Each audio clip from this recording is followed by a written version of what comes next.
नमस्कार, स्वागत है आपका द न्यूज़ लॉन्चर पर। मैं हूं अशोक वानखड़े। लेकर आया हूं आपका अपना कार्यक्रम द एक्स-रे। एक खबर है पॉडकास्ट को लेके। उत्तर प्रदेश के एक चैनल भारत समाचार ने शिवपाल यादव जी का पॉडकास्ट किया। उत्तर प्रदेश की राजनीति समाजवादी पार्टी के राजनीति के बगैर पूरी नहीं होती। ऊपर उत्तर प्रदेश में यदि अपना खुद का उनका कुछ दल है, लोकल क्षेत्रीय दल, तो वो समाजवादी पार्टी है। बिहार में आरजेडी, उत्तर प्रदेश में समाजवादी, बंगाल में टीडीपी, दक्षिण में अ, आंध्र प्रदेश में टीडीपी, तृणमूला कांग्रेस, टीएमसी बंगाल में और डीएमके स्टालिन तमिलनाडु में। ये वो पार्टियां हैं जो अभी भी अपना वजूद बना के खड़ी हैं और भारतीय जनता पार्टी को कड़ी टक्कर दे रही हैं। पिछले लोकसभा चुनाव में समाजवादी पार्टी ने दिखा दिया कि उत्तर प्रदेश में आज भी वो किंग है। तो देश की राजनीति की बात होगी तो उत्तर प्रदेश के बगैर नहीं होगी, उत्तर प्रदेश की राजनीति की बात होगी तो समाजवादी पार्टी बगैर नहीं होगी और समाजवादी पार्टी की बात होगी तो शिवपाल यादव के बगैर नहीं होगी। क्योंकि मुलायम सिंह जी यदि समाजवादी पार्टी का फेस थे, तो संगठन की पूरी ज़िम्मेदारी शिवपाल यादव पर थी। मुलायम जी ने रिटायरमेंट लेकर अपने बेटे अखिलेश को मुख्यमंत्री के रूप में प्रोजेक्ट किया और मुख्यमंत्री बनाया। उसी समय शिवपाल के विद्रोही तेवर देखे। लेकिन फिर इस पॉडकास्ट में बहुत सारी चीज़ें शिवपाल जी ने खुल के बताई। उसमें पार्टी कैसे टूटती है या परिवार कैसा टूटता है, इस पर भी खुलकर बोला है। जब मैंने इस पूरे वक्तव्य को एक से देखा, तो बहुत सारी अंदरूनी चीज़ें सामने आई। मायावती जी पे भी उन्होंने खुल के बोला, उन पे लगे आरोपों पे भी उन्होंने बोला। जब शिवपाल यादव से अपनी सबसे बड़ी विरोधी यानी मायावती से लेकर और उन पर लगे घोटाले और यौन शोषण के आरोप पर सवाल पूछा, तो शिवपाल ने क्या कहा ये भी उसने पॉडकास्ट में है, एक से देखेंगे। यूपी के सियासी गलियारों में इस वक़्त राष्ट्रीय महासचिव शिवपाल यादव का पॉडकास्ट चर्चा का विषय बना हुआ है। शिवपाल यादव ने अपने जीवन और राजनीति से जुड़े अनेक किस्सों का जिक्र किया, बहुत सारे खुलासे किए। शिवपाल यादव ने अपने पुराने दौर के कई किस्से भी शेयर किए। एक-एक मुद्दे पर बात की, उसमें स्वर्गीय मुलायम सिंह जी, अखिलेश यादव, मायावती, सीएम योगी, राजा भैया, अमित शाह, कई लोगों का जिक्र है। 2007 में जब उनके ऊपर घोटाले और यौन शोषण के आरोप लगाए, तब उन्होंने कहा कि पूरी बात दरअसल ऐसी है।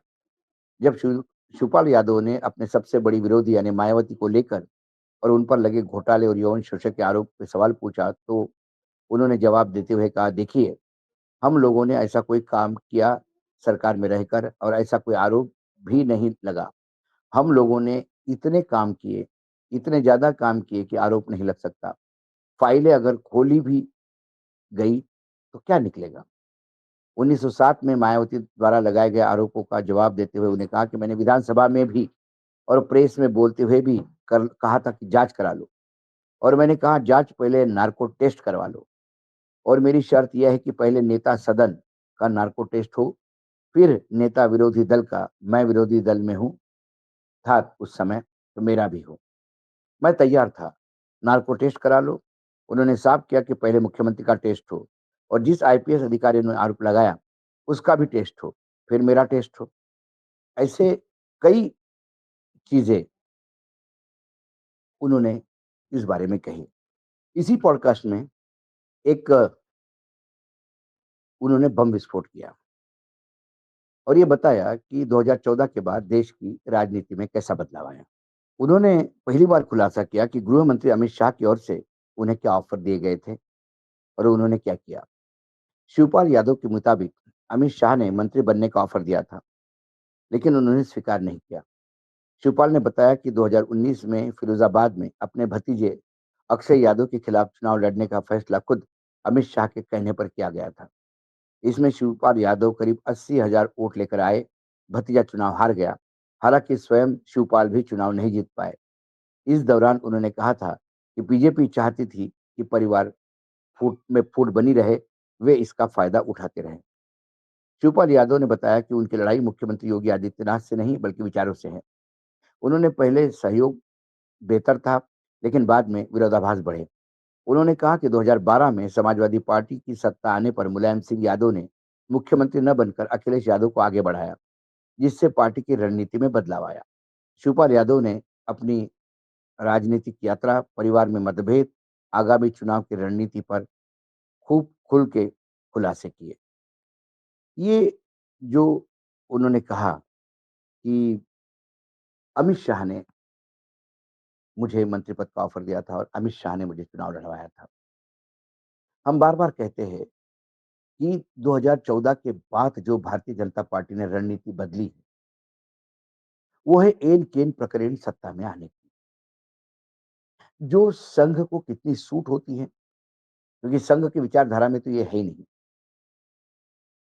बल्कि मोहन भागवत इतनी बातें कर चुके हैं कि अब मोहन भागवत पे ही सवाल उठने लगे हैं। मोहन भागवत एक तरफ कहते हैं कि पार्टी में जो लोग बाहर से आते हैं, उससे पार्टी की विचारधारा नहीं बनी रहती है, इसलिए आयाराम-गैराम संस्कृति नहीं अपनानी चाहिए। लेकिन 2014 के बाद भारतीय जनता पार्टी में बाहर से जितने लोग लाए गए, सरकार बनाने के नाम पर, इतना भारतीय जनता पार्टी का दूषीकरण कभी नहीं हुआ। हर राज्य में। उत्तर प्रदेश में जब वो समाजवादी पार्टी से सीधी टक्कर लेने की स्थिति में नहीं थे, ऐसे में समाजवादी पार्टी को अपने आप में उलझाए रखो, यही राजनीति अपनाते हुए समाजवादी पार्टी में फूट डाली। ये बात बड़ी साफ है कि मुलायम सिंह द्वारा जब अखिलेश को मुख्यमंत्री बनाया तो कई लोग नाराज थे।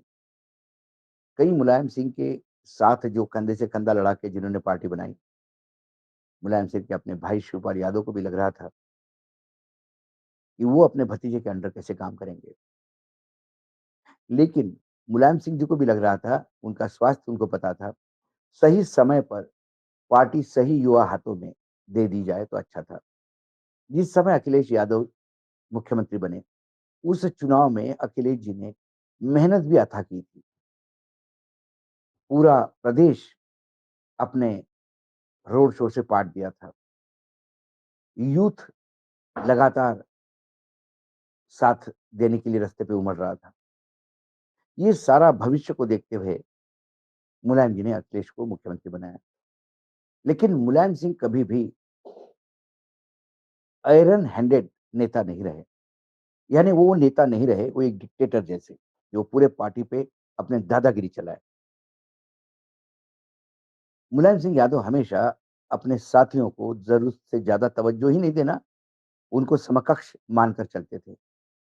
यही कारण है कि वहाँ विरोध के सुर बहुत मिले और इसी विरोध के सुर का फ़ायदा कहीं न कहीं विपक्ष ने उठाया, यानी भाजपा ने उठाया। शिवपाल यादव जिनका संगठन पे ज़बरदस्त कब्ज़ा था, यानी संगठन शिवपाल चलाते थे और सरकार मुलायम, यही का इन 2 भाइयों के बीच में बँटवारा था। अपने भतीजे को वो संगठन समर्पित कर एक अच्छी समाजवादी सरकार देने के बजाय शिवपाल जी की नाराज़ी देखते हुए बीजेपी ने एंट्री मारी और शिवपाल जी को अलग करने का प्रयास किया, शिवपाल अलग हो गए। उसके बाद शिवपाल जी के ही कंधे पे बंदूक चलाकर जो नाराज़ लोग थे, उन सभी को साधने का प्रयास किया। एक नेता जो जेल में थे, उनको शिवपाल मिलने जाते थे और नेता पब्लिकली बोलता था कि देखिए, अखिलेश जी मिलने नहीं आ रहे, शिवपाल जी आ रहे हैं। कुल मिलाकर परिवार में देखते नाराज़गी का फ़ायदा उठाकर क्या बीजेपी वहाँ सत्ता में आई? सवाल ये है। दूसरा सवाल, यह ट्रेंड जो हमारे देश में चल रहा है और वो अब बहुत ज़्यादा प्रखर होके आ रहा है कि आप जब किसी के ऊपर भी आरोप लगाते हैं, तो उस आरोपों के तथ्य आपके पास है, उस सबूत आपके पास है, ये बगैर जाने-सोचे आरोप लगाए जाते हैं और वो आरोप इसलिए लगाए जाते हैं ताकि आपकी विश्वसनीयता पर सवाल उठाए जाए और वो विश्वसनीयता पर सवाल उठाने का मामला इतना ज़बरदस्त है, इतना बड़ा कैंपेन चलता है कि ये भ्रष्टाचारी है। जैसा 2G कोल स्कैम में पूरे यूपीए सरकार के खिलाफ इतना भ्रष्टाचार का मामला चला, जिसके कोई तथ्य और सबूत किसी के पास नहीं और ये तथ्य और सबूत होते तो 11 साल मोदी सरकार उस पे बैठी नहीं रहती। जो आरोप जिन पे लगे थे, वो सब जेल के सलाखों के नीचे होते। आज 2G हो गया, कोल स्कैम हो गया, इस पे कोई अभी भी जेल में नहीं है। केस सिर्फ बने हुए हैं। लोग इस बात को भूल गए कि ये कोई स्कैम भी थे। बोफोर्स में राजीव गांधी ने पैसा लिया, ये बात इतनी डीप रूटेड इस देश में गढ़ाई गई कि आज भी भ्रष्टाचार का दूसरा नाम बोफोर्स लोग कहते हैं इसमें बोफोर्स हो गया। लेकिन राजीव गांधी सत्ता से बाहर चले गए, राजीव गांधी की फिर हत्या भी हुई। उसके बाद कई हज़ारों गैलन पानी यमुना में बह गया हो। लेकिन आज तक बोफोर्स का मामला ना अटल जी की सरकार, ना मोदी जी की सरकार कोई कॉन्क्रीट सामने ला पाई। गडकरी के ऊपर इतने आरोप लगे, लोगों ने माफ़ी माँगी। गडकरी को दूसरी बार उपाध्यक्ष वो पार्टी का अध्यक्ष बनने के लिए बीजेपी में ही एक बड़ी लॉबी तैयार हो गई थी रोकने के लिए, क्योंकि उनको मोदी को नेशनल लेवल पे लाना था। लेकिन जिन्होंने आरोप लगाए वो सब कोर्ट के बाहर माफ़ी माँग के सेटल हो गए, चाहे अरविंद केजरीवाल है या कोई और हो। फिर गडकरी के ऊपर सीएजी द्वारा छीटाकशी की गई, उसमें भी कुछ नहीं हुआ।